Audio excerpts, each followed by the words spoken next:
উমরাহ করার একদম সহজ পদ্ধতি হচ্ছে আপনি 3টি রুকুন এবং 2টো ওয়াজিব মনে রাখেন। প্রথমত রুকুন হচ্ছে প্রথম এহরাম করা, অর্থাৎ আপনি উমরাতে যে প্রবেশ করার নিয়ত করলেন সেটা।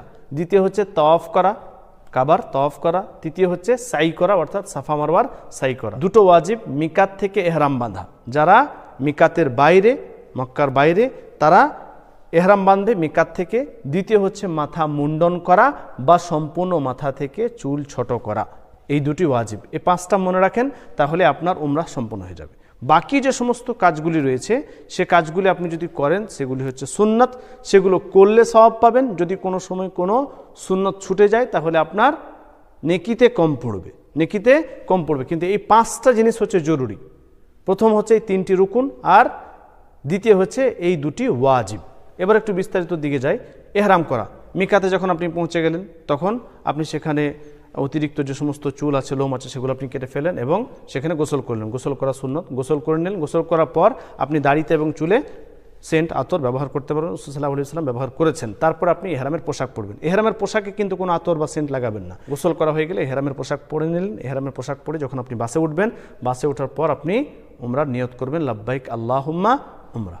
এবং তারপরে আপনি তালবিয়া পড়তে থাকবেন। তালবিয়া কতক্ষণ পর্যন্ত পড়বেন? তালবিয়া পড়বেন একদম তাওয়াফ করার আগ পর্যন্ত। তাওয়াফ যখন শুরু করবেন তার আগ পর্যন্ত আপনি তালবিয়া এখানে পড়তে থাকবেন, লাব্বাইক আল্লাহুম্মা লাব্বাইক। ওটি আপনি বারবার পড়বেন। এরকম না যে একবার দুবার পড়লেন থেমে গেলেন, জি না, একদম পড়তে থাকবেন। তারপরে আমরা তাওয়াফ শুরু করব। যখন আমরা তাওয়াফ শুরু করব, এক্ষেত্রে কয়েকটি কথা মনে রাখবো। প্রথম হচ্ছে আমরা হারামে যখন প্রবেশ করব, হারাম প্রবেশ করার দোয়া পড়ব, মসজিদ ঢোকার দোয়া। তারপরে হাজরা আসওয়াদ থেকে আমাদের প্রথম তাওয়াফ শুরু হবে। হাজরা আসওয়াদ যখন আপনি পৌঁছে গেলেন তখন হাজরা আসওয়াদ, এখানে হাজরা আসওয়াদ হয় চুম্বন দেন বা হাত স্পর্শ করে হাতে চুম্বন দেন। যদি সম্ভব না হয় ঠেলাঠেলি করে ওখানে হাজরা আসওয়াদে চুমু খেতে যাবেন না, বরং আপনি এখান থেকে তাওয়াফ শুরু করে দেবেন।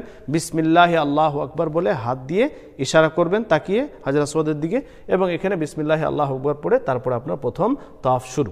প্রথম তাওয়াফ যখন শুরু হয়ে যাবে, শুরু করার আগে একটি কথা মনে রাখবেন যে পুরুষরা ইজতেবা, অর্থাৎ এই যে আপনাদের উপরে যেটা কাপড় থাকবে, উপরে যেটা ইহরামের কাপড় চাদর, সেটা আপনি ডান কাঁধের এই দিক থেকে, অর্থাৎ বগল দিক থেকে, নিচের দিক থেকে আপনি বাম কাঁধের উপর রাখবেন। ডান কাঁধ আপনার খোলা থাকবে তাওয়াফ অবস্থায়, শুধুমাত্র তাওয়াফ অবস্থায়। এবার এরকম না যে তাওয়াফ শেষ হয়ে গেল তখন পর্যন্ত সাই করছেন আর তখনও ওটা খোলা, জি না।